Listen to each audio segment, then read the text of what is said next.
now I want to turn to the other side of the gun debate. A pizzeria owner in Virginia Beach is giving customers a 15% discount if they bring in their firearms. That's right. You get a cheap pizza if you come in armed to the teeth. Not surprisingly, I'm not a huge fan of this idea, so I want to debate it with Jay Laze, the owner of All Around Pizzas and Deli. So, Mr. Laze, explain to me why this is not as dumb as I think it is. This is not a dumb idea because the majority of gun holders are responsible people. As you can see behind me, the majority of people behind me are gun holders, and there's no death or shooting going on. Right, but why do you want your pizzeria full of people armed to the teeth? It actually makes me feel more safe. Why? It makes me feel more safe because these are responsible people. And if a criminal decides to do anything funny, I have these people to back me up. How do you know the people that have come in to get your discount aren't mentally ill or criminals? I guess because they can walk in on their own 2 feet and they drove here. People who can walk on their own 2 feet and who can drive a car are not mentally ill or criminals. They're innocent until they're proven guilty. I mean, here's my argument with you. You say you're doing this to support the Second Amendment. What do you think is happening to the Second Amendment? I think it's being eroded. The Second Amendment says it shall not be infringed, yet in 1934, Franklin Roosevelt signed the first National Firearms Act. And ever since then, he opened up Pandora's box, and we've slowly been seeing our rights be eliminated.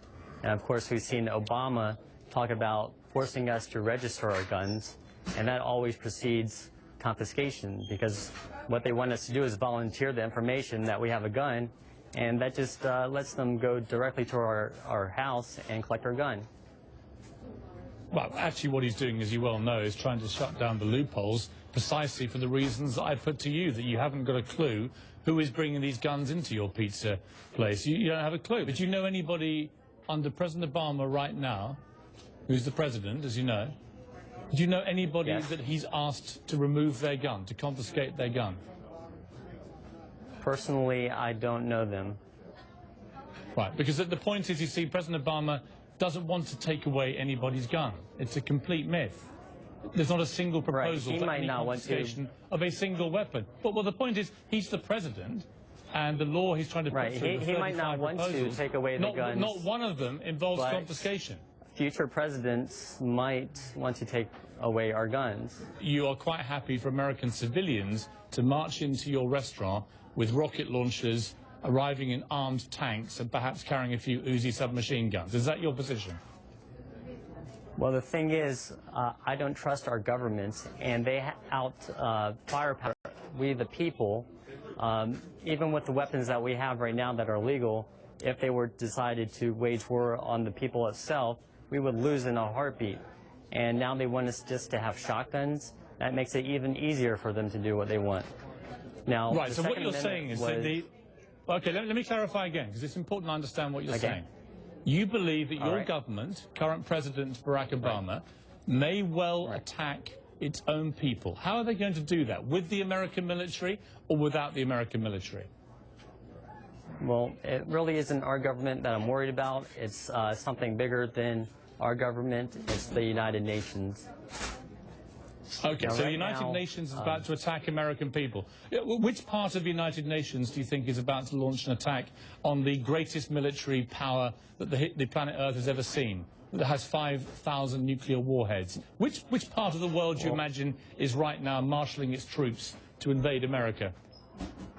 I'm not saying they are going to do that. I'm saying we need the Second Amendment as insurance against them trying anything funny. How many of your customers share your views, do you think? I couldn't tell you a number on that. I would imagine that the profits you're making from this extremely cynical commercial exercise involving armed people who you've no idea who they are coming to your restaurant will perk up your profits nicely. And that's why you're doing it, to make money, isn't it?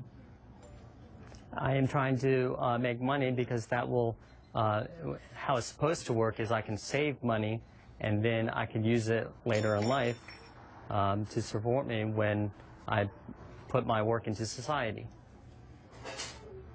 Right, but your failure to make enough money has got nothing to do with your liberty. You are living in one of the great free countries of the world. It's got nothing to do with your liberty. Right. And the fact is that there are already 50 gun control measures in America, and they're all imminently sensible. But America has 12,000 gun murders a year, 18,000 people kill themselves with guns every year, 100,000 Americans get hit by gunfire every year, and every statistic you could possibly see would tell you that when you have a house or a room, or dare I say it, your current restaurant, with loads of guns around, accidents happen and people get shot and killed. That's the reality. That's it right. doesn't make anything safer. It makes things more dangerous. Accidents do happen. I mean, that's life. That's what we have to deal with. Is accidents happen, and there are bad people. There are people on drugs that don't have any control over their body, but we have to deal with it because that's real life. We can't. Car accidents happen every day. People lose their life. It's a tragedy, but it's something that we have to live with. How many people have been shot in your restaurant since you've owned it? 0. 0. So actually there's been no gun threat to your restaurant whatsoever. The only threat now is because you're encouraging all these people who may or may not be criminals or mentally insane people to come in armed to the teeth with weapons. The likelihood of there being an accident in your place or somebody doing something stupid has just massively increased. So actually, rather than making your restaurant safer, going from 0 shootings, you have now raised a massively higher probability of there being a shooting in your restaurant. And that is why I called you an idiot the other night, because it's an idiotic premise to work off, that somehow going from no shootings in your restaurant to encouraging everybody in the area without any way of checking who they are to come in armed to the teeth is going to make your restaurant safer. And it's exactly the kind of attitude that is unfortunately causing America the most hideous gun violence problems. Mr. Laze, good luck with your promotion. I hope it fails spectacularly. Thank you for joining me. Okay. Thank you.